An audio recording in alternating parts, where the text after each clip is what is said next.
그날 제 인생도 함께 묻힌 줄 알았습니다. 장례식장 입구에서 향 냄새가 코끝을 찌르던 그 순간 저는 알 수 없는 기분에 휩싸였어요. 울지 못했습니다. 사람들은 제가 너무 놀라서 그런 거라고 했지만 아니에요. 그건 제 안에 남은 감정이 하나도 없었기 때문입니다. 놀람도, 분노도, 슬픔도, 오직 멍함만이 가슴을 눌렀습니다. 남편의 사망 신고는 실종된 지 꼭 1년 되는 날에 접수됐습니다. 경찰은 수색을 중단한 지 오래였고 시댁 식구들은 이미 죽은 셈 치자며 저를 몰아세우고 있었습니다. 그런 그들이 1년 뒤 돌연 사망이 확인됐다고 연락해 왔을 땐 저는 이미 감정을 내려놓은 지 오래였습니다. 사연 시작 전 무료인 구독과 좋아요 눌러주시면 큰 선물이 됩니다.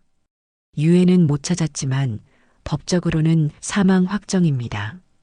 경찰서에서 받은 말이 그랬어요. 그렇게 장례가 잡히고 남편의 사망은 기정사실이 되었죠. 장례식장에는 시댁 친척들이 바글거렸습니다. 남편의 사촌, 이모, 작은아버지까지. 평소엔 얼굴도 보기 힘들던 사람들이 상주라는 명목으로 검은 옷을 입고 모였습니다. 그런데 정작 저에겐 조용히 앉을 의자 하나 없더군요. 아이고, 저녀는 왜 저렇게 멀뚱히 앉아있대? 도련님 잃고도 눈물 한 방울이 없네. 역시 여편네는 무서워. 귀에 대고 속삭이던 그 말들, 일부러 제 앞에서 들으라는 듯 던지는 한마디 한마디가 바늘처럼 찔렸습니다. 어떻게 울 수 있나요? 죽었는지도 모르는 사람을 두고. 제 이름은 윤서연입니다. 올해 52이고 12살 아들을 혼자 키우고 있습니다. 남편 강민호 씨는 5해 전 출장을 간다며 집을 나선 뒤 돌아오지 않았습니다. 평소와 다를 바 없이 웃으며 금요일에 와서 회 한 접시 하자던 말이 마지막이었죠. 실종 초기엔 경찰도 나섰고 저도 1년 가까이 전국을 헤매며 수소문했습니다. 카드 사용 내역, CCTV 영상, 병원 기록, 전화 통화 내역까지. 하지만 그는 바람처럼 사라졌고 그 어떤 흔적도 남기지 않았습니다. 결국 시댁은 저를 탓했어요. 어떻게 남편이 집을 나가서 돌아오지 않는데 내가 아무것도 몰랐다는 게 말이 되냐? 시어머니는 절 노려보며 말했죠. 남편이 없어졌다는 건 내 탓이었고 내가 뭔가를 숨기고 있다고까지 했습니다. 그날부터 시댁 식구들은 저와 아이를 완전히 외면했어요. 병원비며 생활비며 평소 도와주던 것들까지 뚝 끊어버렸죠. 저는 낮에는 마트에서 계산대 일을, 밤에는 고깃집에서 서빙을 하며 버텼습니다. 하지만 사람이라는 게 참 간사하죠. 장례식장에서 만난 그들 중 어느 누구도 제가 1년 동안 어떤 삶을 살아왔는지 묻지 않았습니다. 오히려 상속 문제에만 혈안이 되어 있더군요. 재산 정리는 어떻게 할 건데? 민호가 가입한 보험, 그거 가족이 우선이지 않겠어? 그게 무슨 상관이야. 서연이 제가 이 집에서 한 게 뭐가 있어. 보험금도 내가 다 냈는데. 그 순간 저는 그들이 남편을 진심으로 그리워하고 아파하는 게 아니라는 걸 깨달았습니다. 그들에게 남편은 사람이 아니라 돈줄이었고 저는 그 돈줄에 방해되는 외부인일 뿐이었습니다. 장례가 끝나고 저는 아무것도 남지 않은 방으로 돌아왔습니다. 조의금도 없었고 위로의 말 한마디도 없었죠. 그저 아이가 엄마 아빠는 하늘 날아갔어? 라고 묻는 말에 고개만 끄덕일 수밖에 없었습니다. 그날 밤 저는 처음으로 서랍 속에 고이 접어두었던 남편의 와이셔츠를 꺼냈습니다. 아직 그 사람의 채취가 남아 있었습니다. 조심스럽게 껴안았어요. 그리고 참았던 눈물이 터졌습니다. 어디 있어, 민호야, 어디 있는 거야? 하지만 저는 그때까지만 해도 몰랐습니다. 남편의 죽음 뒤엔 아주 큰 비밀이 숨어 있었다는 것을요. 그리고 그날부터 시작된 제 진짜 인생이 지옥보다 더 긴 터널이 될 줄은. 살아야 했기에 죽지 못해 살아냈습니다.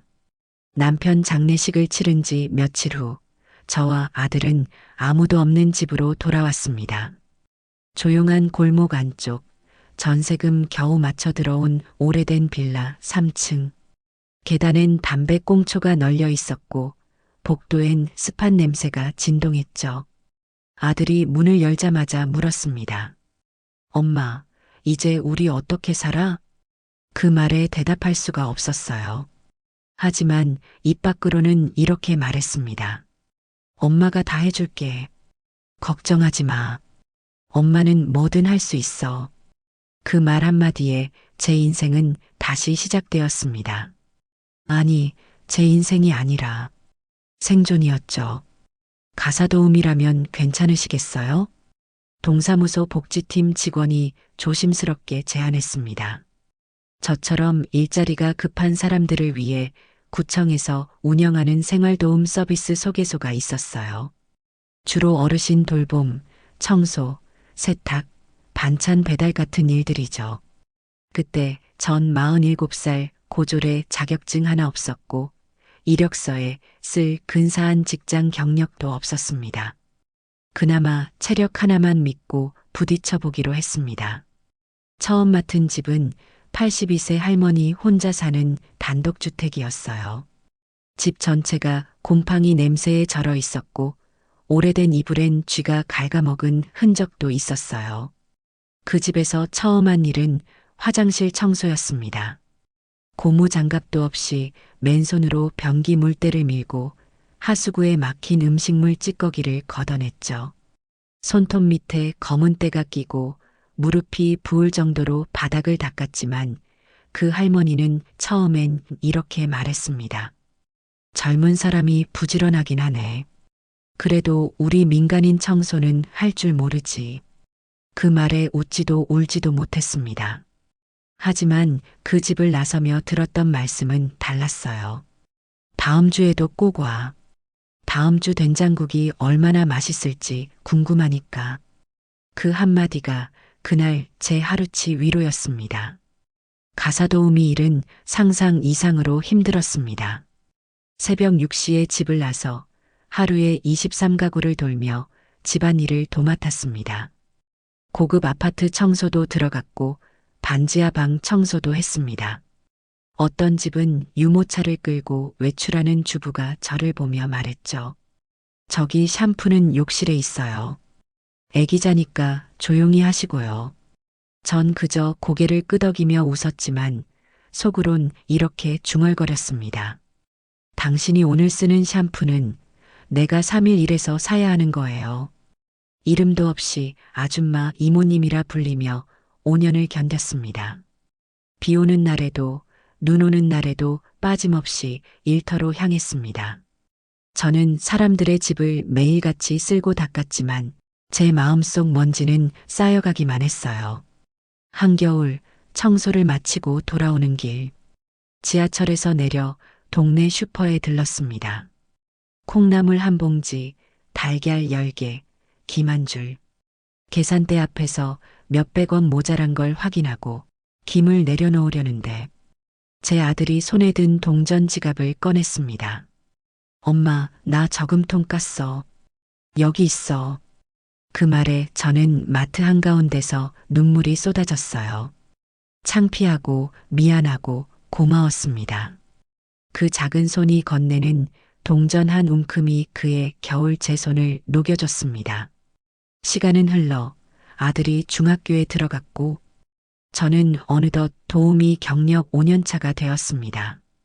이젠 대충 청소기 소리만 들어도 그 집이 얼마나 오래 방치됐는지 감이 왔고 수세미를 손에 쥐는 순간 타일 얼룩의 정도에 따라 얼마나 걸릴지도 계산이 됐죠.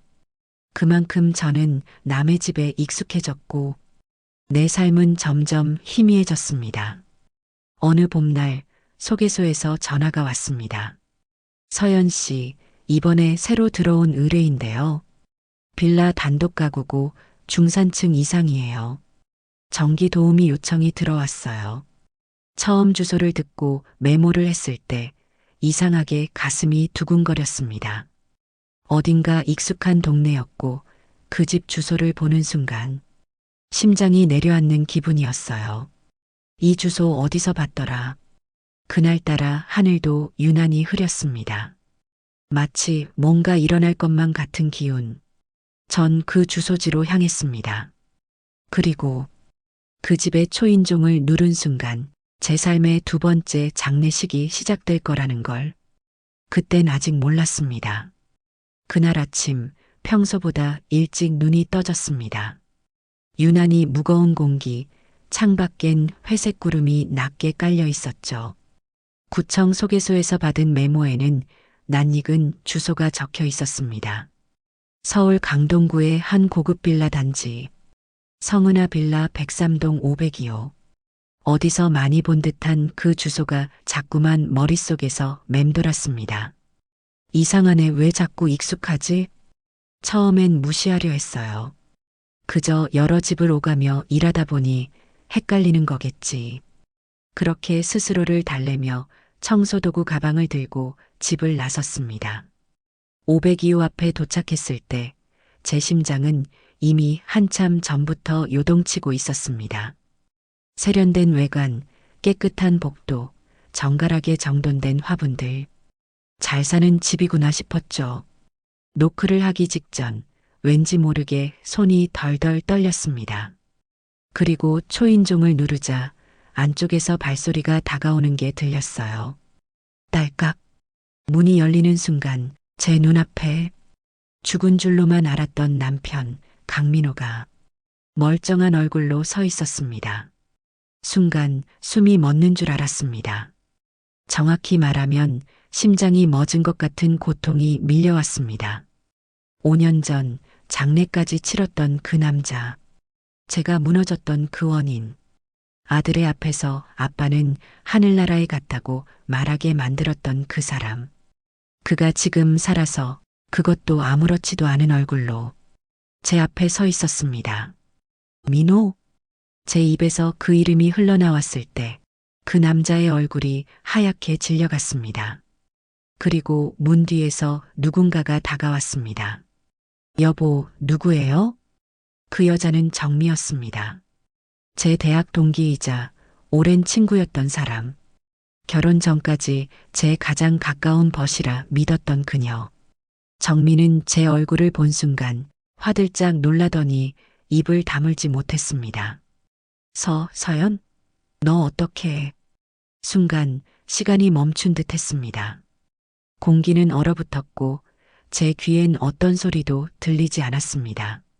눈앞이 아찔했고 제 다리는 풀려버렸습니다. 그리고 그 자리에서 그대로 주저앉고 말았습니다. 다음 장면은 병원 천장이었습니다. 정신을 차려보니 링거를 맞고 있었고 간호사가 제 이름을 부르고 있었어요. 윤서연 씨, 괜찮으세요? 저는 그제야 현실을 받아들였습니다. 그날 본 것은 꿈이 아니었습니다. 민호는 살아있었고 정미는 그의 곁에 있었으며 그들은 함께 살고 있었습니다. 병원에서 혼자 돌아오는 길, 온 세상이 낯설었습니다. 어디서부터 잘못됐을까요? 어디서부터 속았던 걸까요? 집에 돌아와 아들을 보자 이 모든 걸 말해야 할지 감춰야 할지 알 수 없었습니다. 그저 아이가 혼란스러울까 두려웠습니다. 결국 저는 아무 말도 하지 않은 채 거실 한편에 앉아 밤을 지새웠습니다. 며칠 뒤 저는 조용히 그 집 앞에 다시 갔습니다. 확인하고 싶었거든요. 혹시 내가 착각한 건 아닐까? 혹시 그저 비슷한 사람은 아닐까? 하지만 그 집 앞에서 저는 민호가 직접 차를 몰고 출근하는 걸 보았습니다.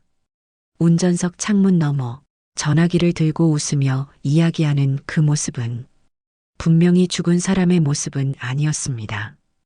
그날 밤 저는 집안 서류함을 꺼내 남편의 실종 신고서와 사망 진단서를 다시 들여다보았습니다.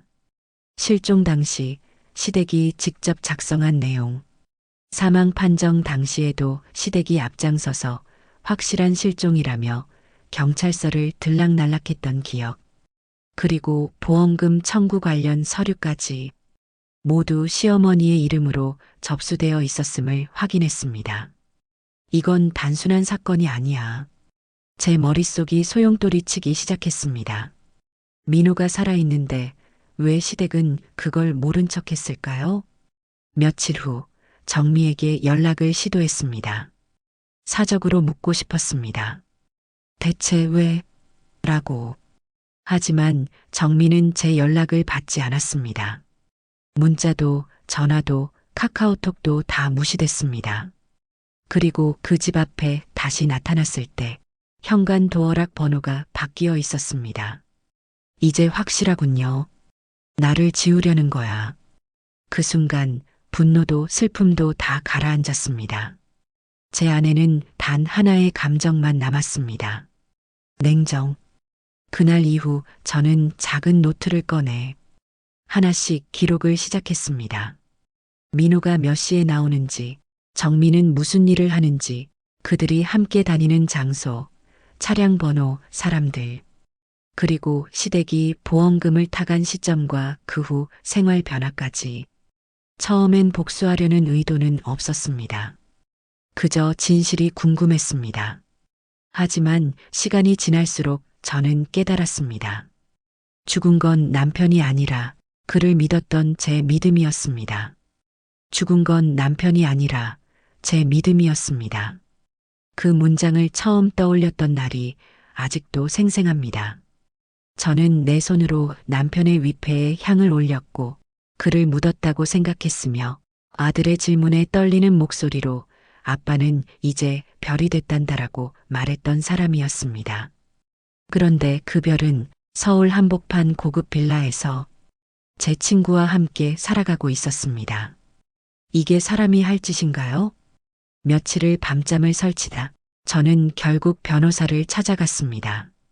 사무실 한 구석, 회색 양복의 젊은 남성은 제 이야기를 다 듣고는 고개를 살짝 숙이며 조용히 말했습니다. 정확히 말씀드리면 이건 단순한 개인 문제가 아닙니다. 보험 사기, 위장 사망, 사문서 위조, 명의 도용. 경우에 따라선 형사 처벌도 가능합니다. 처음엔 귀를 의심했습니다. 정말 처벌할 수 있단 말인가요? 그는 고개를 끄덕였습니다. 단 증거가 필요합니다. 민호 씨가 고의로 사망을 위장했고 그 과정에 시댁이 개입했으며 보험 사기를 노렸다는 정황이 있어야 합니다. 그 말을 들은 순간 제 안의 불씨가 다시 타올랐습니다. 저는 하나씩 수집을 시작했습니다. 우선 남편의 보험 내역을 다시 확인했습니다. 예전에 시어머니가 너한텐 줄 게 없다며 제게 공유하지 않던 그 보험. 사망 직전 남편이 가입한 고액의 생명보험이 2건. 피보험자 강민호, 수익자 김영희 시어머니. 가입일 실종 3개월 전, 납입 완료일 실종 일주일 전, 사망 판정일 실종일 기준 1년 뒤. 이건 누가 봐도 이상하잖아. 그뿐만이 아니었습니다. 보험금이 지급된 직후 시어머니는 살고 있던 낡은 주택을 팔고 갑자기 한강뷰가 보이는 고급 아파트로 이사했죠. 그 다음은 정미였습니다. 그녀는 저와 대학 시절부터 함께했던 친구였습니다. 신혼 초반 저희 집에도 자주 놀러 왔고 심지어 제 아들 돌잔치에도 와서 조카야라며 안아주던 사람이었죠. 그런 그녀가 제 남편과 함께 살고 있었다니. 이건 단순한 배신이 아니라 사기극의 공모자였습니다. 과거 정미가 자주 언급하던 이름 하나가 떠올랐습니다. 경영 컨설팅 일한다는 오빠 친구. 그 사람이 바로 민호였습니다.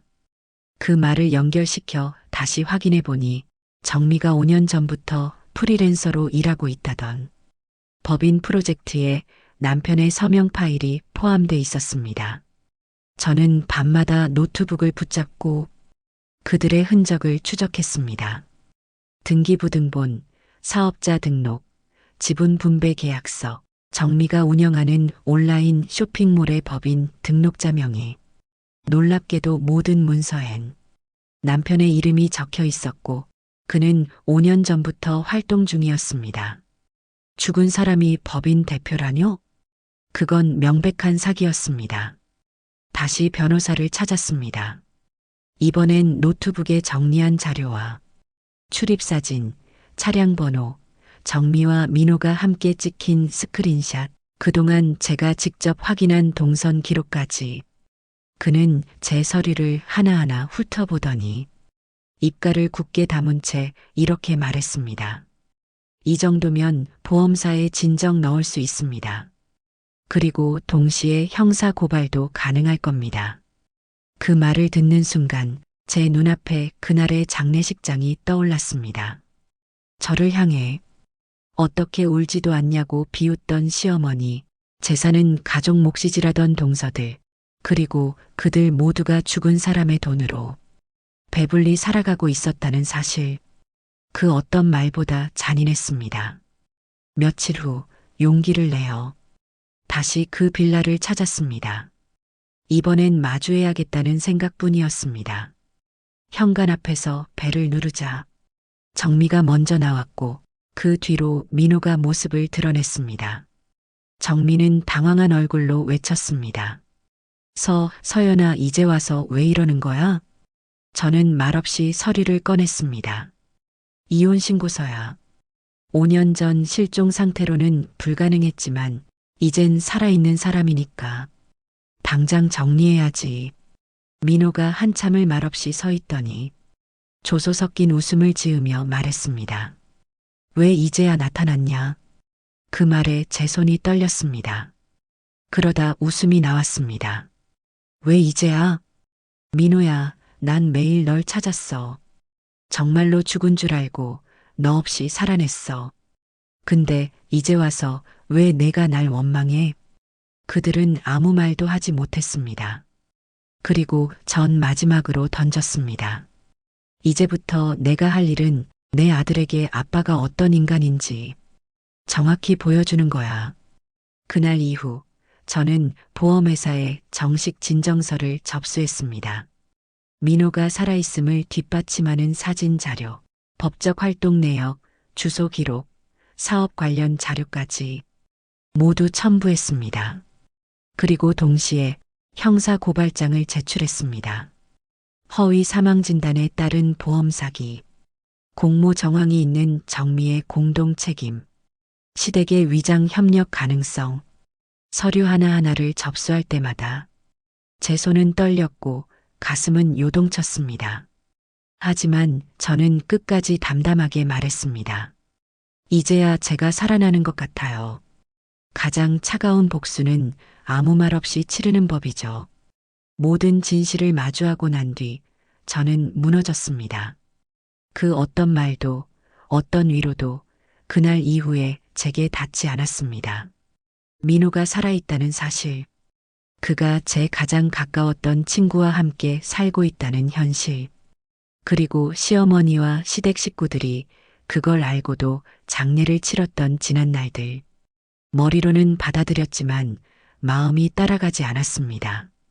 진정서를 접수하고 며칠 뒤 저는 쓰러졌습니다. 거실 바닥에 털썩 쓰러져 정신을 잃은 채로 몇 시간을 버텼다고 하더군요.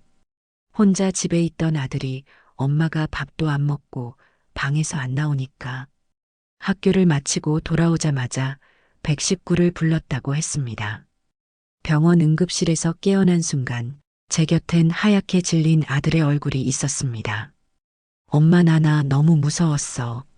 그 말을 듣는 순간 아무리 단단해진 척했던 제 마음이 무너져 내렸습니다.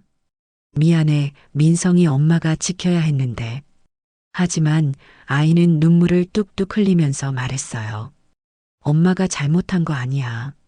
아빠가 우리를 버렸잖아. 아이는 알고 있었던 겁니다. 제가 감추려 했던 걸 어린 나이에도 이미 눈치채고 있었던 겁니다. 퇴원 후 저는 집에 돌아와 아무 말 없이 거울 앞에 섰습니다. 주름이 깊어진 얼굴, 퀭한 눈, 거칠어진 손. 저는 거울 속 그 여자를 한참이나 바라봤습니다. 넌 누구야, 서연아? 너는 누구였니? 그때 제 안에 조용히 피어오르던 감정은 슬픔이 아니라 결심이었습니다. 이대로 끝낼 수는 없다고, 내가 무너질 순 없다고. 그날 밤 저는 책상에 앉아 작은 수첩을 꺼냈습니다. 페이지 하나하나에 그간의 분노, 모욕, 눈물, 굴욕을 적었습니다.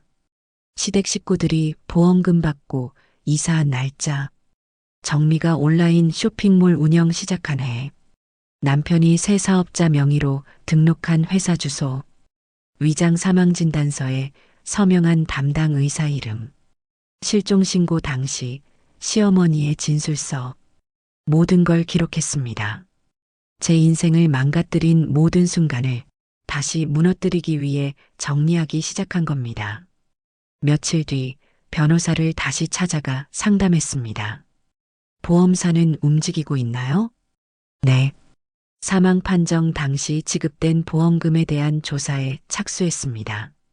민호 씨가 살아있다는 정황을 인정하면 보험금 반환 및 형사처벌 가능성도 충분합니다. 변호사는 이어 덧붙였습니다. 하지만 명확한 입증 자료가 더 필요합니다. 특히 사망 당시 민호 씨의 존재를 누가 알고 있었는지, 그걸 누가 은폐했는지 밝혀내야 합니다. 그래서 저는 시댁 뒷조사에 들어갔습니다. 오래전 시어머니의 친구분이 운영하던 다방, 동서의 지인 중 경찰서에 근무하는 한 선배, 시아버지의 과거 지인들. 그들의 대화를 녹음할 순 없었지만 제게는 기억이라는 무기가 있었습니다. 그때 김 여사님이 그랬잖아. 민호 살아있다니까 혀 깨물고 말하지 말라고. 너무 큰 돈이 오가니 괜히 의심받을까봐 고생했잖아.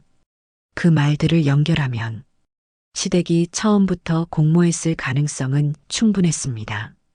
또한 저는 정미가 운영하던 쇼핑몰의 배송지와 법인 등록지, 사용되는 사업 계좌 명세, 심지어 사이트의 쿠폰 발행 정책까지 전부 분석해 기록했습니다. 그중 일부는 허위 사업자 등록과 관련된 불법 정황까지 드러났습니다. 그리고 그 모든 자료를 조용히 국세청과 소비자보호원에 제보했습니다. 저는 매일 낮엔 도우미 일을 계속하고 밤엔 복수의 기록을 정리했습니다. 누군가에겐 어리석어 보일지 모릅니다. 지금 와서 뭘 바라는 거냐는 소리도 들었습니다. 하지만 제겐 분명한 목표가 있었습니다. 정의의 복수, 말없는 응징, 내 아들에게 부끄럽지 않은 어머니로 살아가기 위한 싸움. 그리고 저는 마지막으로 남편 민호에게 문자 한 통을 보냈습니다. 내가 장례식에서 묻힌 건 내가 아니라 내 삶이었다. 이제 내 차례야. 그 문자의 답장은 오지 않았습니다. 하지만 그날 이후 민호는 자신의 이름이 걸린 사업체에서 서서히 빠져나가기 시작했더군요. 그 모습이 참 우습기도 하고 서글프기도 했습니다. 결국 그 사람도 두려웠던 거겠지요. 저는 그날부터 다시 내 이름을 붙들었습니다. 윤서연. 그 이름으로 세금 신고를 하고, 그 이름으로 법정에 서고, 그 이름으로 강의를 준비하기 시작했습니다. 복지관에서 어르신 대상으로 생존의 기술이라는 제목으로 가사노동과 청소 노하우를 정리해 보려 합니다. 처음 제안을 받았을 땐 망설였지만 이젠 말할 수 있습니다. 저는 살아남은 사람이니까요. 그때도 그가 말했죠. 왜 이제야 나타났냐고. 그래서 제가 대답했습니다. 지금이 가장 차가울 때거든요. 차갑게, 아주 차갑게 다짐했던 복수는 생각보다 조용하게 시작됐습니다. 그리고 그 조용함이 오히려 그들에게 더 큰 공포로 다가갔을 거라 확신합니다. 진정서는 그 어떤 격식보다 단단해야 했습니다. 법적으로, 논리적으로 빈틈이 없어야 했으니까요. 변호사와 함께 준비한 진정서의 제목은 이랬습니다. 허위 사망진단 및 보험 사기 관련 제보서, 강민호 사건. 총 54쪽. 민호가 살아있다는 명백한 증거와 보험금 지급 당시의 부정 정황, 공모 가능성이 짙은 가족과 동거인에 대한 상세한 정리를 포함했습니다. 사진, 출입 기록, 부동산 거래 명세, 법인 등기, 정미와 민호의 사업 연계 자료, 심지어 그들이 함께 찍힌 일상 사진까지 첨부했습니다. 가장 눈에 띄는 건 이 한 장이었죠. 강민호 사망 진단 4개월 후 정미 이름으로 된 사업장 출입 CCTV. 보험회사 조사팀은 그 자료를 받고 바로 내부 감사 절차에 착수했습니다. 며칠 후 보험사로부터 전화가 걸려왔습니다. 윤서연 씨 맞으시죠? 저희는 대한생명 내부 감사팀입니다. 보내주신 자료에 대해 검토가 필요하여 직접 만나 뵙고 싶습니다. 드디어 움직이기 시작한 겁니다. 그들의 이름으로 타갔던 억대의 보험금. 그 돈이 결국 그들을 옥죄는 족쇄가 되리란 걸 그들은 몰랐겠죠. 며칠 뒤 보험사 사무실에서 저는 담당자와 마주 앉았습니다. 사망진단서상 날짜와 지급일이 이상합니다. 납입 완료 후 단 3개월 만에 지급 승인. 그리고 피보험자 주소지가 사망 당시와 전혀 다릅니다. 담당자의 말은 단호했습니다. 사안이 중대하므로 저희도 수사 의뢰 절차를 함께 진행할 예정입니다. 그날 저는 고개를 깊이 숙여 말했습니다. 저는 바라는 게 복수가 아닙니다. 그저 진실이 제자리를 찾기를 바라는 겁니다. 하지만 사실은 그 말이 다는 아니었습니다. 저는 그들이 얼마나 이기적이고 비열했는지 온 세상이 알게 되기를 바랐습니다. 그리고 일주일 후 민호는 보험 사기 혐의로 정식 조사 대상에 올랐습니다. 시댁 쪽에서도 반응이 왔습니다. 시어머니는 직접 전화를 걸어왔습니다. 너 지금 무슨 짓이니? 그 목소리는 오랜만에 듣는 것이었지만 여전히 거칠고 여전히 명령조였습니다. 어머니, 저 그때 향 피웠잖아요. 그건 진짜 죽은 사람한테만 드리는 거예요. 민호는 죽은 적이 없어요. 너 아들 앞날 망치고 싶은 거니? 그 말에 저는 조용히 대답했습니다. 민성이는 아빠 없이도 잘 컸고 이제는 아빠가 어떤 사람인지 똑똑히 알게 될 거예요. 그리고 그 사실을 감춘 어른들이 어떤 얼굴로 사는지도요. 그 후로 시어머니의 번호는 차단했습니다. 더는 그녀의 목소리에 흔들리고 싶지 않았습니다. 곧바로 국세청에서도 연락이 왔습니다. 정미와 민호의 사업체에 대한 제보를 바탕으로 법인세 탈루 및 허위 거래 내역 조사가 시작되었고 그들의 법인 계좌는 일시적으로 거래 정지 조치가 내려졌습니다. 정미는 급하게 도메인을 닫고 쇼핑몰 공지를 올렸습니다. 시스템 점검으로 인해 일시적으로 운영을 중단합니다. 그 한 줄 공지에서 그녀의 초조함이 그대로 느껴졌습니다. 그 즈음 형사 고발장 접수도 완료됐습니다. 고소장 제목은 이랬습니다. 강민호 외 2인 보험 사기 및 사문서 위조, 공모혐의 고발건. 고발인 윤서연, 피고발인 강민호, 김영희 시어머니, 정미. 형사가 담당 형사는 말했습니다. 만약 이 사안이 공모에 의한 보험 사기라면 실형 가능성도 배제할 수 없습니다. 그 말을 듣는 순간 제 안에서 수없이 되뇌던 문장이 떠올랐습니다. 이제야 내가 살아났다. 며칠 후 민호에게 다시 한번 전화가 왔습니다. 처음엔 받지 않으려 했지만 어쩐지 이번엔 들어야 할 것 같았습니다.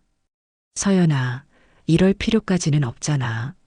목소리는 당황했고 피곤했고 그 속엔 분명한 두려움이 묻어났습니다. 왜 이러는 거냐, 서연아. 내가 이러면 민성이만 힘들잖아. 민성이한테 너무 심하게 하지 마. 그 순간 저는 비로소 깨달았습니다. 이 사람은 끝까지 자기밖에 모르는구나. 너 정말 모르겠니? 난 너 때문에 장례식을 치렀어. 너 없는 세상에서 아들 하나 붙들고 밥을 비벼 먹을 힘도 없이 울었어. 근데 너 그 와중에 친구랑 살림 차렸더라. 그땐 내가 어쩔 수가 없었어. 그 한마디에 제 안의 마지막 연민도 사라졌습니다. 이제 어쩔 수 없는 쪽은 너야. 법대로 해. 나는 그렇게 살 거니까. 그리고 전 전화를 끊었습니다. 그 이후 다시는 그에게 어떤 연락도 받지 않았습니다. 그날 밤 민성이가 제게 물었습니다. 엄마, 정말 괜찮아? 저는 아들의 머리를 쓰다듬으며 말했습니다. 응, 이제 정말 괜찮아. 이제야 우리가 진짜로 그 사람한테서 벗어난 것 같아. 민성이는 말없이 고개를 끄덕였고 우리는 그렇게 조용히, 아주 조용히 또 하나의 장례식을 치른 것처럼 그 사람을 우리의 삶에서 묻었습니다. 그 사람은 죽지 않았어요. 정말 죽었던 건 믿었던 저 자신이었습니다. 긴 싸움이었습니다. 묵묵히 걸어온 길 위엔 아무도 없었고 다시 돌아봐도 뒤따르는 사람 하나 없었습니다. 하지만 저는 그 길을 끝까지 걸었습니다. 눈물로, 피눈물로, 때로는 굶주림과 모욕으로. 결국 저는 제 이름으로 다시 살아냈습니다. 그날은 평범한 봄날이었습니다. 하늘은 맑았고 벚꽃잎이 동네 골목을 가득 메우고 있었어요. 구청 복지센터 담당자에게 전화를 받고 어르신 강사 자원봉사 등록을 하러 간 날이었죠. 윤서연 선생님, 드디어 강의 시작하시게 됐네요. 그동안 도우미로만 계셨던 분이 강단에 서신다니 정말 감회가 새롭습니다. 제가 그 말을 들을 자격이 있을까 처음엔 머뭇거렸습니다. 하지만 복지관 강의실에 들어선 순간 의자에 앉아 기다리던 어르신들이 웃으며 인사를 건네주셨습니다. 이모님, 오늘은 무슨 청소 얘기해줘요? 오늘은 뭐로 얼룩 닦는지 알려줘야 해요. 그 따뜻한 눈빛, 진심 어린 웃음에 저는 처음으로 깨달았습니다. 이제 나는 누군가에게 필요한 사람이 되었구나. 강의 첫 시간, 저는 이렇게 말하며 시작했습니다.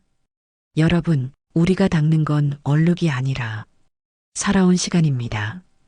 빨랫감을 삶는 건 몸이 아니라 한평생을 견딘 삶의 무게입니다.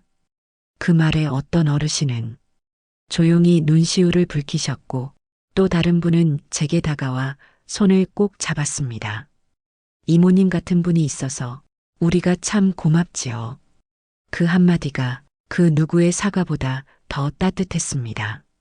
그 사이 사건도 하나씩 마무리되고 있었습니다. 남편 민호는 보험 사기 혐의로 정식 기소됐고 법정에서 실형을 선고받았습니다. 징역 2년 6개월. 정민은 허위 명의 사업 운영 및 세금 탈루로 인해 사업체 폐업 및 과징금 처분을 받았고 이후 조용히 해외로 출국했습니다. 시어머니와 시댁 식구들 역시 보험금 반환 청구 대상이 되었고 가압류 결정이 내려졌습니다. 그들이 그렇게 지키려 했던 부와 체면은 결국 진실 앞에서 무너져 내렸습니다. 하지만 저는 그 어떤 승리도 외치지 않았습니다. 그저 조용히 제자리로 돌아왔을 뿐이죠. 그리고 저는 한 권의 작은 책을 쓰기 시작했습니다. 제목은 혼자 살아낸 5년. 이 책엔 시장에서 콩나물 봉투를 내려놓던 날의 떨림, 아들이 손에 쥐어주던 동전의 무게, 청소도구를 들고 문을 두드리다 죽은 줄 알았던 남편을 다시 만났던 그날의 심장을 담았습니다. 누군가에게는 그저 눈물 나는 이야기일 수 있겠지만 저에겐 살아남은 증거이자 제 이름으로 처음 쓴 인생의 장이었습니다. 어느 날 민성이가 책상에 앉아 저를 보며 묻더군요. 엄마, 지금은 행복해요? 그 말에 저는 아무런 말 없이 그저 아들의 손을 꽉 잡아주었습니다. 응, 지금은 내 이름으로 살아가니까. 이제 저는 더 이상 누군가의 아내도 누군가의 며느리도 아닌 윤서연으로 살아갑니다.